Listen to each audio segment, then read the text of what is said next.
আমি আজ একটি কমন কোশ্চেন বলবো। আমার ছেলে দীর্ঘ 3 বছর ধরে যোগা করছে, কিন্তু যে কারণে আমি যোগাতে ভর্তি করলাম সেই কনসেন্ট্রেশন লেভেলটা কিন্তু বাড়লো না।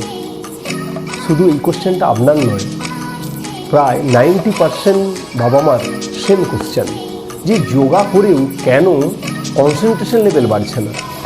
তো এর জন্য আপনাকে আমি যে গাইড করব সেটা হচ্ছে যে প্রপার যোগাটা তার কি হচ্ছে এটা দেখতে হবে। কারণ যোগ সম্পর্কে একমাত্র যোগা টিচার ছাড়া আমরা তো ঠিক জানি না যোগাটা কিভাবে করানো হয় বা কী করলে কনসেন্ট্রেশন বাড়বে, সেটা একজন যোগা টিচারই জানেন। সুতরাং অনেক ছেলের মধ্যে হয় ক্লাস করছে বা স্পেশালি করছে, কিন্তু তাকে প্রপারলি যোগা যে কনসেন্ট্রেশন লেভেল বাড়ানোর জন্য যে জিনিসগুলি তাকে করানো প্রয়োজন সেগুলি করানো হচ্ছে কি, খুব ইম্পর্ট্যান্ট।